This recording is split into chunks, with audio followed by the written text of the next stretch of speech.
o carro de guerra passa em cima de um carro.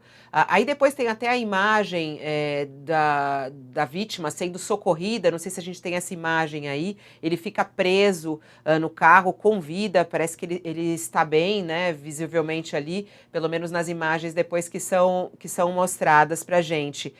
Mas o governo ucraniano, o presidente da Ucrânia, tá aí a imagem, ele sendo socorrido, ele tentando sair ali do carro, aí vão ajudar, mas ele aparentemente está bem. Mas as imagens foram muito impressionantes, que mostra, inclusive, que eles estão realmente invadindo a Ucrânia e estão passando por cima das pessoas. É isso que essa imagem mostra, né, professor? Quer dizer, essa guerra realmente está acontecendo. O presidente da Ucrânia, de maneira até desesperada, publicou um vídeo nas redes sociais falando que o país está se defendendo sozinho de tudo isso, né? Ele pede ajuda, ele até falou assim, pede a ajuda do país mais poderoso do mundo, que olhou para a gente de longe, disse ele, e aí ele pede para que as pessoas peguem nas armas, ele até falou para que as pessoas, inclusive, vão à luta, né? Como é que fica a situação da defesa da Ucrânia agora, professor? A gente falou um pouco do papel de Putin e da Rússia, e, por outro lado, como é que fica a defesa da Ucrânia? Como é que o senhor vê a Ucrânia se defendendo dessa invasão?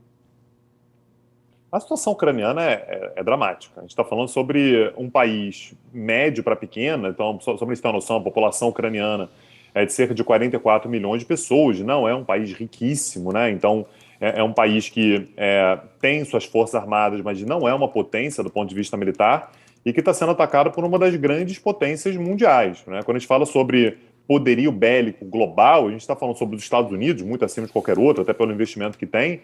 E ali, num segundo escalão, você tem Rússia e China, que, muito embora estejam abaixo dos Estados Unidos, são dois países que têm uma capacidade militar muito impressionante. Então, o desnível entre Rússia e Ucrânia é abissal, não há termo de comparação. Tanto é que a gente vê que quando o Zelensky, por exemplo, presidente ucraniano, pede a resistência, é meio que numa busca pelo incentivo quase que pessoal. Façam coquetéis molotovs, alistem-se, porque o exército ucraniano, de fato, ele não tem capacidade, não tem possibilidade de conter o exército russo. Então, essa é uma preocupação que a Ucrânia vai ter que lidar. De fato, a Ucrânia está sozinha, ninguém vai se meter numa guerra contra a Rússia, uma potência desse tamanho, uma potência desse quilate, para socorrer a Ucrânia, por mais triste que isso possa ser. De fato, a Ucrânia está sozinha. Não por acaso, hoje a gente já começou a ter uma certa sinalização de que a Ucrânia estaria disposta a negociar, porque está bastante claro que uma luta de igual para igual simplesmente não tem condição de existir. Professor, muito bom, que era a minha próxima pergunta, né? Esse acordo de paz, a gente tentar colocar fim nessa guerra. Como que o senhor vê o caminho para isso? Hoje a Ucrânia se colocou disposta a negociar, a Rússia diz que está disposta a negociar, que bom, os dois estão dispostos a negociar. Como é que deve vir essa negociação? Qual deve ser a saída para essa guerra, professor? Fabiola, antes da guerra começar, o Putin ele tinha uma demanda, ele tinha um pedido. O pedido que ele tinha era: eu quero uma garantia escrita de que a OTAN não aceitará a Ucrânia nos seus quadros, né, como membro da OTAN, e que a própria Ucrânia também se conscientize disso. Só para a gente lembrar, né, uma das coisas que gera preocupação no Putin é que recentemente houve, por exemplo, uma reforma na Constituição ucraniana, e foi colocado na Constituição do país que a entrada da Ucrânia na OTAN e na União Europeia era um objetivo estratégico do país. O Putin ele quer que isso seja revertido imediatamente. Não necessariamente mudar a Constituição, faz pouca diferença a Constituição em si, mas ele quer ter garantias de que isso não vai acontecer. Antes era apenas um pedido, era um pedido com pressão, com ameaça e tudo. Agora você tem um outro cenário. A Rússia já mostrou o que pode fazer com o território ucraniano com facilidade. A gente não viu dificuldade do exército russo, por exemplo, para chegar até Kiev, chegou na capital, com enorme facilidade, né? Como você falou, a gente está no segundo dia, né, do conflito, né? Segundo para o terceiro dia do conflito. Então, a gente está vendo agora um Putin que está numa posição de muito, mas muito mais força nesse cenário de negociação. Então, o cenário agora também é um cenário no qual o Putin ele vai querer negociar, mas ele vai se ver muito menos incentivado, muito menos disposto a fazer concessões do que em outros momentos. Mas deixando claro, aquilo que ele quer é mais ou menos a mesma coisa ainda. Ele quer garantir de que a Ucrânia não ingressará na OTAN. Ô, professor, como é que deve ser a resposta dos Estados Unidos? Ontem, o presidente dos Estados Unidos, Joe Biden, fez um discurso duro, anunciou mais sanções. Reino Unido, mais sanções. A Europa também anunciando sanções. Só que isso faz alguma diferença para a Rússia? Não faz? De que maneira pode vir mais ajuda à Ucrânia, além das sanções à Rússia? Fabiola, quando a gente pega a história das últimas décadas, o que a gente percebe é que muitos países foram profundamente sancionados com resultados pífios, né? Basta a gente lembrar do tempo que Cuba, por exemplo, está sob embargo e o governo está lá, o regime está lá. Venezuela, Coreia do Norte, Líbia, Iraque, né? São todos países que mostram que sanções econômicas têm um efeito, às vezes, de enfraquecimento do governo, mas não necessariamente de queda. Ainda mais quando você fala sobre uma punição para algo que está acontecendo exatamente agora.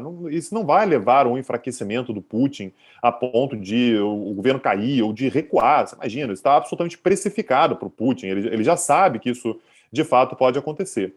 A única coisa que, de fato, poderia haver como um embargo à Rússia, que poderia gerar um efeito um pouco mais imediato, era se houvesse sanções ou embargos sobre o petróleo e ou gás russos, né? A Rússia depende muito da exportação de petróleo e gás. A questão é que a Rússia tem isso muito bem amarrado, porque se você tiver uma sanção que impeça ou que dificulte as exportações de petróleo e gás por parte da Rússia, quem sofre com isso é a Europa Ocidental. Você vai ter alemão passando frio, você vai ter francês passando frio. Cerca de 40% do gás natural importado pela Europa Ocidental, fundamental para o aquecimento de residência. Lembrando, a gente está numa época muito fria na Europa. Então, assim, saindo do inverno, a Europa Ocidental ela não tem de onde conseguir repor isso. Então, a Rússia ela tem isso muito bem amarrado. Você pode sancionar outras coisas que a Rússia tem condições de segurar durante algum tempo, aliás, um bom tempo, diria, porque a Rússia se preparou para tal. A única coisa que poderia, de fato, prejudicá-la é energia. Só que a energia prejudica também aliados dos Estados Unidos, membros da OTAN. Só para a gente ter uma ideia, né, um parâmetro, Fabiola, a Rússia ela conseguiu acumular ao longo dos últimos anos reservas internacionais na casa de 600 bilhões de dólares. É um dos países que tem a maior reserva internacional do mundo. Né? Está entre os países que está mais protegido do mundo, exatamente para eventualidades como essa. Precisa dessas negociações com o mundo, assim, é um pouco disso, professor, quer dizer, é uma grande potência que, enfim, não faz nem cosquinha essas sanções, é muito pior para o outro lado até, ou não? Eu acho exagerado dizer que não faz nem cosquinha, é claro que incomoda a Rússia, mas esse incômodo da Rússia ela se preparou para conseguir aguentar isso durante algum tempo, e é o tempo que a Rússia precisa. Quando a gente fala sobre algum tempo, isso significa que a Rússia ela consegue aguentar alguns meses, alguns poucos anos, sendo sancionado dessa maneira, sem sofrer demais. É claro que vai trazer impactos. Você pega, por exemplo, a Bolsa de Valores de Moscou, né, derreteu ao longo dos últimos dias, o que é bastante óbvio, né, que aconteceria, mas a Rússia ela consegue manter isso durante algum tempo, e a expectativa do Putin até que eu não aguente mais, a situação está resolvida. E se tiver que esticar durante mais algum tempo, estica também, não é uma coisa tão urgente assim. Então, não chega a ser uma Rússia absolutamente imune. Pode fazer o que for, para mim, não faz diferença. Faz diferença, mas a Rússia ela tem o tempo a seu favor.